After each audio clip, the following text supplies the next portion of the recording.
چین نے پاکستان اور ایران کے درمیان ثالثی کی پیشکش کر دی۔ ترجمان چینی وزارت خارجہ کے مطابق چین کو امید ہے دونوں ممالک تحمل کا مظاہرہ کریں گے اور کشیدگی میں اضافے سے گریز کریں گے۔ دونوں ملک چاہیں تو چین کشیدگی کے دوران تعمیری کردار ادا کرنے کے لیے تیار ہے۔ اور اس کے ساتھ ساتھ یورپی یونین کا پاک ایران کشیدگی پر تشویش کا اظہار۔ دونوں ملکوں کے حملوں سے خطے میں عدم استحکام کی صورتحال پیدا ہوئی۔ ترجمان یورپین یونین کا یہ بیان سامنے آیا ہے۔ حملے دونوں ممالک کی خود مختاری اور علاقائی سالمیت کے خلاف ہیں۔ یورپین یونین کا پاک ایران کشیدگی پر تشویش کا اظہار۔ دونوں ملکوں کے حملوں سے خطے میں عدم استحکام کی صورتحال پیدا ہوئی۔ ترجمان یورپی یونین کی جانب سے یہ کہا گیا، حملے دونوں ممالک کی خود مختاری اور علاقائی سالمیت کے خلاف ہیں۔ ترجمان یورپی یونین کا یہ بیان سامنے آیا ہے۔ سب سے پہلے بات کرتے ہیں پاک ایران کشیدگی کی۔ بلوچستان میں حملے کے بعد پاکستان نے بھی ایرانی جارحیت کا دندان شکن جواب دے ڈالا اور معصوم شہریوں کو ہی نہیں، دہشت گردوں کو نشانہ بنایا ہے۔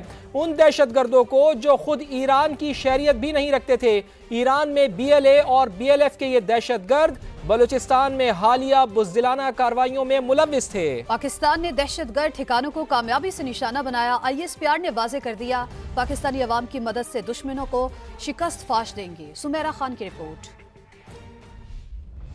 ایران کے اندر چھپے بیٹھے پاکستان دشمنوں پر کاری وار، بی ایل اے اور بی ایل ایف کے خفیہ ٹھکانوں کو تباہ کر دیا گیا۔ مسلح افواج کا پاکستان کی سلامتی، خود مختاری اور شہریوں کے ہر صورت تحفظ کا عزم، ایران کو باہمی مسائل کے پرامن حل کا راستہ بھی دکھا دیا۔ آئی ایس پی آر کے مطابق آپریشن مرگ بر سرم 4 انٹیلیجنس معلومات کی بنیاد پر کیا گیا، جس میں کلنگ ڈرونز، راکٹ، بارودی سرنگیں اور سٹینڈ آف ہتھیار استعمال کیے گئے۔ غیر ضروری نقصان سے بچنے کے لیے زیادہ سے زیادہ احتیاط برتی گئی۔ ایران میں یہ خفیہ ٹھکانے بدنام زمانہ دہشت گرد استعمال کر رہے تھے، جن میں دوستہ عرف چیئرمین، بجر عرف سوغت، ساحل عرف شفق، اصغر عرف بشام اور وزیر عرف وزی شامل ہیں۔ عسکری ترجمان کا کہنا ہے کہ مسلح افواج پاکستانی شہریوں کی حفاظت کو یقینی بنانے کے لیے ہمہ وقت تیار ہیں۔ پاکستان کی خود مختاری اور علاقائی سالمیت کا احترام یقینی بنایا جائے گا۔ پاکستانی عوام کی مدد سے دشمنوں کو شکست دینے کے لیے پرعزم ہیں۔ دونوں برادر ہمسایہ ممالک کو باہمی مسائل مذاکرات کے ذریعے پرامن طریقے سے حل کرنے چاہیے۔ سمیرہ خان، سما، اسلام آباد۔ پاکستان اور ایران کے درمیان تناؤ کی صورتحال ہے۔ وفاقی کابینہ کا اجلاس کل دوپہر 2 بجے طلب کر لیا گیا۔ وزیراعظم نے سوئٹزرلینڈ کا دورہ مختصر کر دیا۔ قومی سلامتی کمیٹی کا اجلاس بھی کل وفاقی کابینہ اجلاس کے بعد بلا لیا گیا ہے، جس میں سیاسی اور عسکری قیادت شرکت کرے گی۔ اجلاس میں قومی سلامتی امور، پاک ایران کشیدہ تعلقات کے تناظر میں اہم فیصلے کیے جائیں گے۔ نگراں وزیراعظم انوار الحق کاکڑ آج رات وطن واپس پہنچیں گے۔ تو آپ کو بتائیں کہ پاکستان اور ایران کے درمیان تناؤ کی سی صورتحال ہے۔ وفاقی کابینہ کا اجلاس کل دوپہر 2 بجے طلب کر لیا گیا۔ وزیراعظم نے سوئٹزرلینڈ کا دورہ مختصر کر دیا ہے۔ قومی سلامتی کمیٹی کا اجلاس بھی کل وفاقی کابینہ اجلاس کے بعد بلا لیا گیا، جس میں سیاسی اور عسکری قیادت شرکت کرے گی۔ اجلاس میں قومی سلامتی امور، پاک ایران کشیدہ تعلقات کے تناظر میں اہم فیصلے کیے جائیں گے۔ نگراں وزیراعظم انوار الحق کاکڑ آج رات وطن واپس پہنچیں گے۔ ایران نے اپنی سرزمین پر دہشت گردوں کی موجودگی کا اعتراف کر لیا ہے۔ ایران کی سرکاری نیوز ایجنسی ایرنا کے مطابق پاکستان کی کارروائی میں مرنے والے افراد ایرانی نہیں تھے۔ پاکستان کی جانب سے ایرانی سرزمین پر شدت پسندوں کے ٹھکانوں کو نشانہ بنائے جانے کے بعد ایران کے صوبہ سیستان کے deputy governor general Ali Raza کا کہنا ہے کہ جمعرات کی صبح ایک ایرانی سرحدی گاؤں کو نشانہ بنایا گیا۔ پاکستان کے حملے میں ہلاک 7 افراد کے پاس ایرانی شہریت نہیں تھی۔ ایرانی میڈیا اور ڈپٹی گورنر جنرل کا بیان پاکستان کے اس موقف کی مکمل تائید کرتا ہے کہ ایران میں بلوچ علیحدگی پسند تنظیموں کے ٹھکانے موجود ہیں۔ پاک ایران کشیدگی پر روس کا رد عمل بھی سامنے آ گیا۔ روسی وزارت خارجہ کا کہنا ہے کہ پاک ایران سرحدی علاقے میں بڑھتی کشیدہ صورتحال پر تشویش ہے۔ دونوں ممالک کشیدگی میں کمی اور سفارتی تعلقات بڑھانے پر توجہ دیں۔ فریقین سے مطالبہ ہے کہ وہ تحمل کا مظاہرہ کریں۔ فریقین مسائل کو سیاسی اور سفارتی ذرائع سے حل کریں۔ پاک ایران کشیدگی پر روس کا رد عمل سامنے آ گیا۔ روسی وزارت خارجہ کا کہنا ہے کہ پاک ایران سرحدی علاقے میں بڑھتی کشیدہ صورتحال پر تشویش ہے۔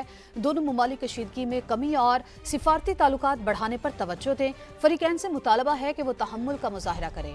فریقین مسائل کو سیاسی اور سفارتی ذرائع سے حل کریں۔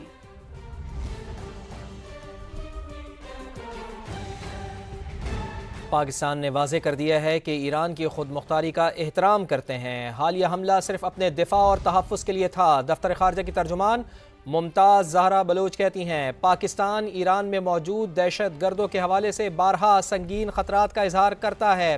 آج کی کارروائی کا واحد مقصد پاکستان کی اپنی سلامتی اور قومی مفاد کا حصول تھا، جس پر کوئی سمجھوتا نہیں کیا جا سکتا۔ Because of lack of action on our serious concerns, these so-called Sarmachars continue to operate against Pakistan with impunity. This morning's action was taken in light of credible intelligence of impending large-scale terrorist activities against Pakistan by these terrorists. Pakistan will continue to take all necessary steps to preserve the safety and security of its people, which is sacrosanct, inviolable and sacred. Pakistan fully respects the sovereignty and territorial integrity of the Islamic Republic of Iran. The sole objective of today's act was in pursuit of Pakistan's own security and national interest, which is paramount and cannot be compromised. Iran اور پاکستان خطے میں کشیدگی کو بڑھانا نہیں چاہتے۔ ترک وزیر خارجہ نے ایران اور پاکستان کے وزرائے خارجہ سے ٹیلی فونک رابطے کے بعد بیان جاری کر دیا۔ ترکیہ کے وزیر خارجہ ہاکان فیدان نے اردن میں پریس کانفرنس میں کہا کہ ترکیہ دونوں برادر ممالک سے پرامن رہنے کی اپیل کرتا ہے۔ ترکیہ نے سفارش کی ہے کہ فریقین مزید کشیدگی نہ بڑھائیں اور جلد از جلد امن و امان کی صورتحال بحال کی جائے۔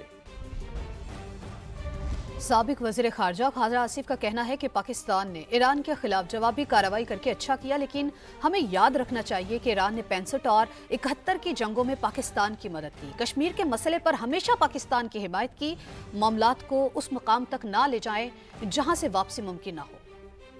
بڑی زیادتی کی، پرسوں انہوں نے ہماری ٹیریٹری پہ حملہ کیا، ہم نے الحمدللہ جواباً حملہ کیا ہے۔ وہ بھمتا تھا، لیکن ان تعلقات کے بگاڑ کو اتنی دور نہیں لے کے جانا چاہیے جہاں سے واپسی جو ہے وہ ناممکن ہو جائے۔ ہماری 2 جنگوں میں ایران نے بڑی مدد کی ہوئی ہے، کھلا ڈلا جو ہے ہماری حمایت کرتا ہے کشمیر کے معاملے۔ ہمارے ساتھ ان کے معاشی جو ہے کانٹریکٹس تھے، ہم نے وہ کانٹریکٹس نہیں پورے کیے، انہوں نے کوئی اس میں ہماری پوزیشن کو انڈرسٹینڈ کیا۔ ہمیں ڈپلومیٹک لیول پہ بڑی احتیاط کے ساتھ آگے بڑھنا چاہیے۔ میں اس حق میں نہیں ہوں کہ بگاڑ کو کسی ایسے نہج پہ لے جایا جائے جہاں سے واپسی ناممکن ہو۔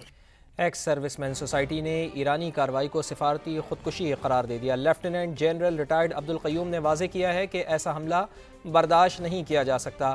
جارحیت سے پوری پاکستانی قوم کو دکھ ہوا، بھارت یقیناً اس سے خوش ہوا ہوگا۔ سوشل میڈیا پر پاک فوج کے خلاف پروپیگنڈا کرنے والوں کو بھی ناکامی ہوئی ہے۔ ہمارے ایران کے ساتھ بہترین تعلقات رہے ہیں، لیکن ہم اپنی سرزمین کے اوپر بیرونی کسی حملے کو تو برداشت نہیں کر سکتے۔ ایران کا حملہ ملٹری کا ایک مس مینجڈ یہ آپریشن ہی نہیں تھا، بلکہ ایک سفارتی خودکشی بھی ہے کہ جس سے فائدہ کم اور نقصان زیادہ ہوا ہے۔ ہماری تو یہ سمجھ سے بالاتر ہے کہ ایران کا یہ فیصلہ کس نوعیت کا تھا، کہاں ہوا اور کس نے کیا، کیا یہ پوری حکومت انوالو تھی۔ آئی ایم شیور کہ جب ہمارے ان سے رابطے ہوں گے تو اس چیز کو ہم حل کر لیں گے۔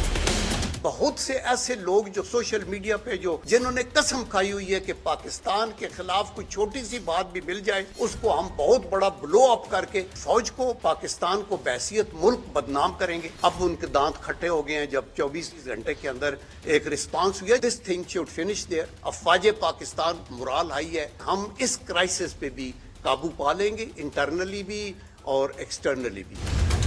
کراس بارڈر ٹیررزم کچھ ادھر ہوتی ہے، کچھ ہمارے ملک کے اندر ہوتی ہے۔ ریپیٹڈلی ایران کو یہ بتایا گیا PLA کے اڈے ہیں وہاں، لیکن اس پہ ایران نے کوئی ایکشن نہیں لیا اور ہم نے جا کے کوئی اسٹرائک نہیں کی۔ ہم ہر اس ٹیررسٹ کے پیچھے رہیں گے، اس کا تعلق کسی بھی سیکٹ سے کیوں نہ ہو، کسی بھی صوبے سے کیوں نہ ہو جو ٹیررزم میں انوالو ہوگا، ملک کے اندر یا ملک کے باہر۔